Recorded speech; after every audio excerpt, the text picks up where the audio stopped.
Hey everyone, how are you doing? You have Mike here today. And today the title of the video is something about getting a planted tank. And you guys are probably going, no, these guys can't do that. They can't even grow Java moss. And you know what?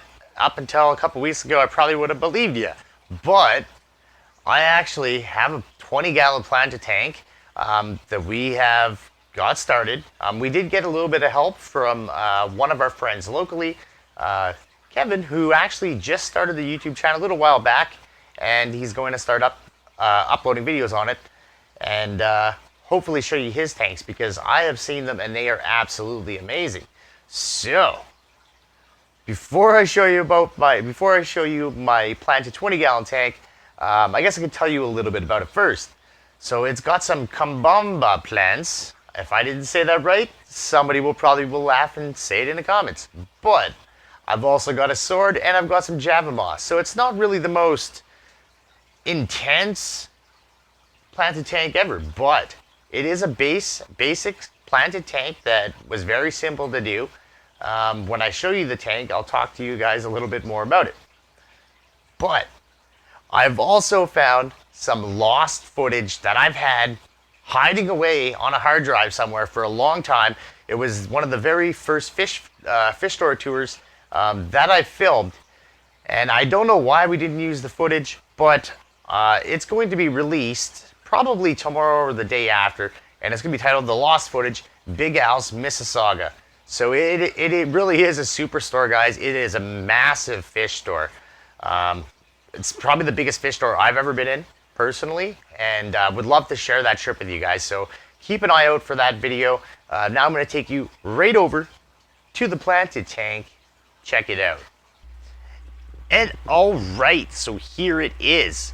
So as you can see, I've got a school of zebra danios, and I can't remember what those are called. I think they're like cherry danios or something like that. They're the little red ones. As you can tell, definitely not my favorite type of fish, but I want to plant an aquarium, and as you know, my goldfish are pigs, and my cichlids will just destroy a plant as soon as I put it in a tank, because they like watching me suffer and be devastated. But as you can see from these plants here, my Cabomba plant is starting to grow another plant out of it, which is really cool, because up to 3 days ago these things did not look that green. I can tell you that right now. The only thing I added to my tank was Fritz Aquatics, their trace that they sent us, and plants kind of just boom took off from there. The only plant that I'm kind of not really happy with is this sword that you see over here. It's kind of melting, but it doesn't really look as nice, and I kind of was the person who broke the plant in the first place when I was taking it out, because I kind of transplanted it, and yeah, I broke it. So hopefully this plant actually survives. If this one dies, it's going to be strictly my fault.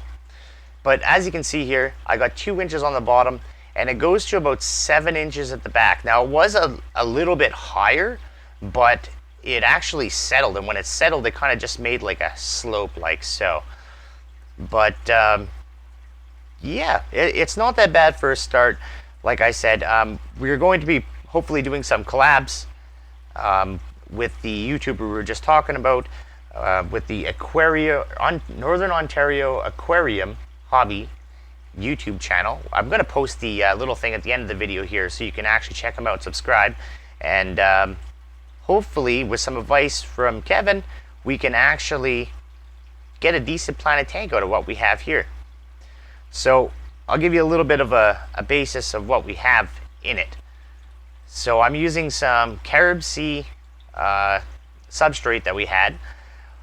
We actually took a little bit of a hike up the mountain, me and Sierra, and we got a little bit of clay right out of the Canadian ground. So it's definitely going to be, well, it's definitely working, because I could see that the plants look a lot better than they did when they were just in the carob sea stuff. So we kind of have a cap on it. And what I'm using for filters, you can see I got a bio wheel, and I'm using the Aquarium that we got with the fish tank that had these fish in it.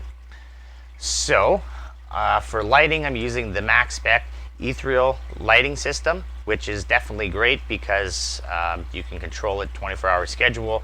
If you guys haven't seen the video of how cool those lights are, I'll put the link there for that. And basically, yeah, this here is the beginning of our planet tank. So, just another thing too I did want to mention, we have been getting quite a few messages regarding one of our last videos with fish doing amazing tricks and stuff like that. Some of you guys are sending us really cool links, or even links to your videos that you have with your fish doing amazing tricks. And if we can use some of that stuff, if you guys want to share some of those videos with us, feel free to send us a message with the video clip or the link, and if it's appropriate for what our video is going to be titled or what we're going to do in it, we'll definitely show those, because I think that is so cool, and I know a lot of you guys really enjoyed watching some of them fish do tricks. We're probably going to do a recap on that, because since you guys have sent us some videos and stuff like that, there's just some mind-blowing stuff that I want to share with you guys. So I do want to thank everyone for watching. I really hope you enjoyed, and you guys have yourself an excellent day.